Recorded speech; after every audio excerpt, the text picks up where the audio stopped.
ევროპის ეკონომიკური ბალანსის წერტილი უკვე 10 წლეულებია, რაც ნელ-ნელა აღმოსავლეთისკენ მიიწევს. რეალურად ეკონომიკური სიმძიმის ცენტრად ის გეოგრაფიული წერტილი მიიჩნევა, რომელიც ქვეყნებს შორის საშუალო მნიშვნელობის გამოთვლით მიიღება, სადაც წონა თითოეული ქვეყნის მთლიან შიდა პროდუქტს ენიჭება. მარტივად რომ ვთქვათ, ეს არის ადგილი, სადაც ევროპის ეკონომიკური აქტივობა დაბალანსდებოდა, თუკი მთლიანი შიდა პროდუქტი რუკაზე თავად ქვეყნების წონის მსგავსად გადანაწილებული იქნებოდა. Madison Project Database-ის მონაცემებს თუ დავეყრდნობით, ვნახავთ, რომ ცენტრალური და აღმოსავლეთ ევროპის ეკონომიკურმა ზრდამ როგორ მოახერხა, რომ ბოლო 10 წლეულებში ევროპის ეკონომიკური გეოგრაფია საგრძნობლად შეეცვალა.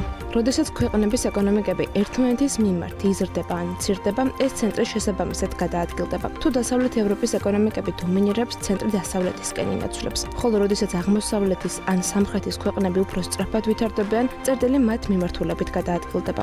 ეს მეთოდი კი მარტივი, მაგრამ ძლიერი ინსტრუმენტია იმისთვის, რომ რეგიონული ეკონომიკური გავლენის გრძელვადიანი ცვლილებების შედეგები დავინახოთ. მეორე მსოფლიო ომის შემდეგ ევროპის ეკონომიკური ბირთვი კონტინენტის ჩრდილო-დასავლეთ ნაწილში მყარად იყო კონცენტრირებული. ინდუსტრიული ძალები, როგორც გერმანია, საფრანგეთი და გაერთიანებული სამეფო იყვნენ კონტინენტის ეკონომიკური პროდუქციის ძირითად ნაწილს ქმნიდნენ. ამ კონცენტრაციამ ეკონომიკური სიმძიმის ცენტრი მე-20 საუკუნის შუა წლებში კიელნის ახლოს შეანარჩუნა. დასავლეთ ევროპის სწრაფმა აღდგენამ და ეკონომიკურმა ინტეგრაციამ, განსაკუთრებით ინსტიტუტების, როგორიცაა ევროპის ეკონომიკური თანამეგობრობის შექმნამ, ეს გეოგრაფიული ეკონომიკური ბირთვი კიდევ უფრო გაამყარა. გერმანიას დიდი ხანია, რაც განსაკუთრებით მნიშვნელოვანი როლი აქვს. ქვეყნის ეკონომიკური გამოშვება იმდენად დიდია, რომ ზოგ შემთხვევაში ათეულობით მეზობელი ქვეყნის საერთო ეკონომიკასაც კი უტოლდება. ცივი ომის დასრულების შემდეგ კი ეს ეკონომიკური ცენტრი ეტაპობრივად აღმოსავლეთისკენ გადაადგილდებოდა. საბჭოთა კავშირის დაშლამ ცენტრალური და აღმოსავლეთ ევროპის ეკონომიკები გლობალური ვაჭრობისა და ინვესტიციებისთვის ღია გახადა და შესაბამისად ისეთი ქვეყნები, როგორც პოლონეთი, ჩეხეთი და უნგრეთი არიან,